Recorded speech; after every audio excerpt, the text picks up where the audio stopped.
কখনো যদি সমুদ্রের মাঝখানে এরকম নৌকার মতো জিনিসটাকে দেখেন তাহলে সতর্ক হয়ে যান। এটা হচ্ছে এক ধরনের মাছ। যখন এই মাছটার বহুত বেশি ক্ষুধা পায় তখন মুখটা মেলে থাকে, একসঙ্গে হাজার হাজার মাছ গিলে খেয়ে নেয়। আপনারা যদি এই মাছটাকে চিনে থাকেন অবশ্যই কমেন্টে বলে যাবেন।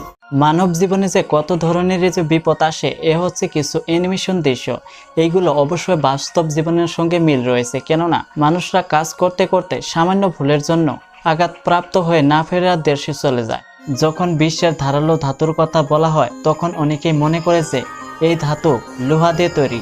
আপনারা শোনার পর একদমই বিশ্বাস করতে পারবেন না যে এই ধাতু আমাদের প্রতিনিয়ত ব্যবহৃত হচ্ছে জল বা পানি। এই ধাতু পানি দিয়ে তৈরি। আসুন তাহলে এই ব্যাপারটা একটু ভালো করে জানা যাক।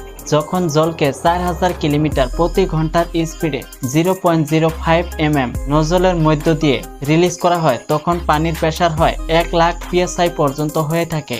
এই জলের এতটাই প্রেসার যে এর নিচে যদি হাতও রাখা হয় তৎক্ষণাৎ হাতটাকে কেটে ফেলবে। তাই নয়, এই কাটিং সিস্টেম পানির সঙ্গে যদি কাঁচের টুকরো এবং গার্নেট ব্যবহার করা হয় এর প্রেসার আরো পাওয়ারফুল হয়ে ওঠে। এই পানির এতটাই প্রেসার হয়ে গিয়েছে যে কোনো মজবুত ধাতুকে কেটে ফেলতে পারে, যেমন লোহা, টাইটেনিয়াম, বুলেট প্রুফ কাঁচ এবং হীরাকেও কাটার ক্ষমতা রাখে। এই সিস্টেমটাকে বলা হয়ে থাকে ওয়াটার জেট কাটিং সিস্টেম। সবসময় যে মুখ বুজে সহ্য করবেন ব্যাপারটা একদমই ঠিক নয়। এই রহস্যময় পৃথিবীর ভিতরে যদি আপনাকে ভালোভাবে বাঁচতে হয় তাহলে আপনাকে একটু স্ট্রং হতে হবে। আপনি যাকে যতটা শক্তিশালী ভাবছেন, যতটা ভয়ানক ভাবছেন, আপনি একবার পিছনের দিকে ঘুরে দাঁড়ান, আপনার থেকেও সে দুর্বল। এই ভিডিওটা হচ্ছে প্রমাণ। বন্ধুরা দেখুন মার্শাল আর্ট কুম্ফু কাকে বলে। এক ব্যাট ক্লিপে কয়টা টাইলস ভেঙে ফেললো। আপনারা যদি মার্শাল আর্ট কুম্ফু দেখতে ভালোবাসেন তাহলে ভিডিওটি লাইক করতে পারেন।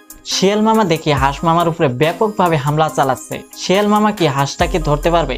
এই হাঁস মামা ডুব দে। হ্যাঁ, এবার ঠিক আছে। এই ভিডিও থেকে আমরা একটাই শিক্ষা পাই যে সবার জোর সব জায়গায় খাটে না। বন্ধুরা বাইকে এবিএস থাকা কতটা জরুরি এই ভিডিওটা দেখার পর বুঝতে পারবেন। এখন যেটা গাড়ি দেখতে পাচ্ছেন এটাতে কোনো ধরনের এবিএস ব্যবহার করা হয়নি, ব্রেক ধরার লগে লগে পিছলে গেল। এখন যেটা বাইক দেখতে পাচ্ছেন এটাতে এবিএস ব্যবহার করা হয়েছে, ব্রেক ধরার লগে লগে নিজের কন্ট্রোলে এসে গেল, এই বাইকটা পড়লো না। তাহলে বুঝতেই পারলেন যে এবিএস থাকা কতটা জরুরি। বন্ধুরা এ হচ্ছে আগের দিনে কাপড় সেলাই করা মেশিন। এই মেশিন দিয়ে কাপড় সেলাই করতে অনেকটাই সময় চলে যেত। এখনকার মেশিন দিয়ে কি হয়, কাপড় সেলাই করতে গেলে একদমই অনায়াসে হয়ে যায়। এই মেশিনটা যদি আপনারা প্রথমবার জন্য দেখে থাকেন তাহলে ভিডিওটি শেয়ার করে অন্যজনের দেখার সুযোগ করে দিতে পারে। এটা আপনাদের ব্যক্তিগতই ব্যাপার। কখনো যদি কিডন্যাপাররা কিডন্যাপ করে আপনাদেরকে গাড়ির ডিগ্গির ভিতরে ভরে রাখে, সেখান থেকে কিভাবে বাঁচবেন আসুন তাহলে জেনে নিই।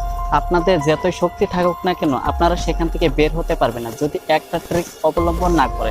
তাকে ধরে টান দিবেন, নয়তো সেখানে একটি লক আছে, লকটাকে প্রেস করবেন, সেটা আনলক হয়ে যাবে, সেখান থেকে আপনারা অনায়াসে বের হতে পারবেন। ভালোবাসা কাকে বলে এই ভিডিওটা দেখার পর বুঝতে পারবেন, কেননা যেখানে নাকি আমরা মানব জাতিরা একজন যদি বিপদে পড়ে থাকে তাকে কখনো সাহায্য করতে চাই না।